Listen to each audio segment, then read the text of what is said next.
Shortage of donor organs is a long-standing problem in kidney transplantation. Attempt to use extended criteria donor graft was made and has achieved remarkable results. Living donor kidney transplantation has also become a major treatment option. However, kidney transplantation has seldom been performed in Jeju Island. Since the first case of deceased kidney in 1995, only 50 cases of deceased donor kidney transplantation have been performed. Barrier to deceased donor kidney transplantation in Jeju is transportation limitation and time delay. We would like to share the first successful LDKT case in Jeju Island.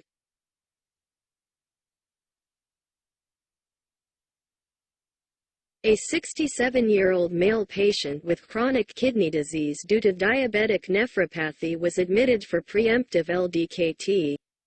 His ABO type was O+, and the donor was his wife. A 62-year-old woman with the same blood type. The donor kidneys each had a single artery and vein. The left kidney was selected for the allograft. On the day of surgery, the recipient received high-dose steroid and anti-thymocyte globulin. During the operation, the recipient's right iliac fossa was prepared, and the renal vein and artery of the allograft were connected to the right external iliac vein and artery of the recipient.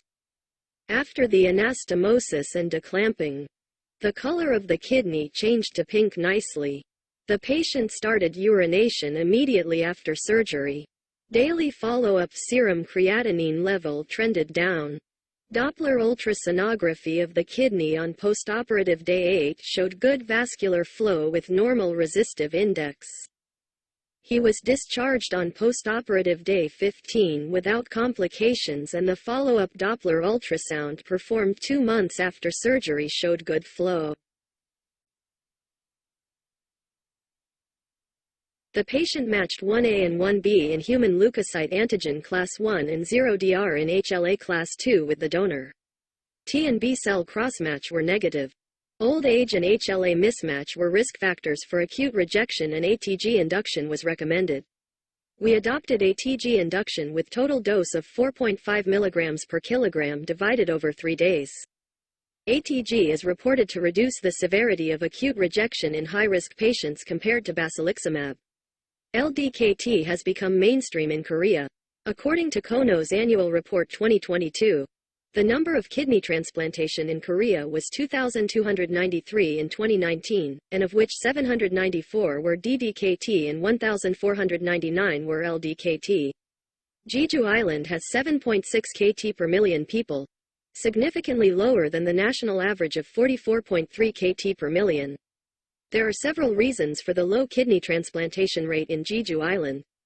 First, the waiting list score for potential recipients is low because the patients registered in Jeju National University Hospital have a shorter period of registration in Konos than mainland. Second, the geography of Jeju Island presents many obstacles to DDKT. To retrieve and transport kidney from mainland, the medical staff must use a commercial airplane that usually stops at night. Therefore, late afternoon harvest is sometimes rejected for transportation problems. Additional travel time is required because the hospitals are often far from the airport. Inevitably, these factors lead to long cold ischemic time. Cold ischemic time over 18 hours is known to increase the incidence of acute tubular necrosis and delayed graft function. 2 solutions can be considered. The first solution is to encourage LDKT. After the first successful case, we expect that LDKT in Jeju Island will become more prevalent. The second solution is to use the hypothermic machine perfusion during the transport of donor kidney. Machine perfusion is a technique used in organ transplantation as a means of preserving organs. These pictures show the current commercial model of portable hypothermic perfusion machine. Extended criteria donor organs after brain death or circulatory death have become more actively utilized for kidney transplantation. However, ECD organs are more susceptible to ischemia reperfusion injury and are considered to have high risk of delayed graft function, primary non-function, and graft failure. The hypothermic machine perfusion can be one solution to overcome the problems with high-risk organs and transport processes. From an immunologic view, Machine perfusion in ECD kidneys could improve transplant performance by reducing ischemia reperfusion injuries compared to static cold storage. Oxygenated hypothermic machine perfusion maintains the organ's vessel flow, supplies energy and oxygen to organ cells, and continuously removes metabolic derivatives and toxic materials. In the Netherlands, hypothermic machine perfusion strongly influenced the renal graft preservation methods in DDKT and has become the national standard. A randomized trial of 672 patients who underwent DDKT showed that HMP significantly improved the DGF and graft survival after 1 year compared to static cold storage. In addition, the safety and feasibility of continuous non-oxygenated HMP were recently verified by a follow-up study using data over 2 years.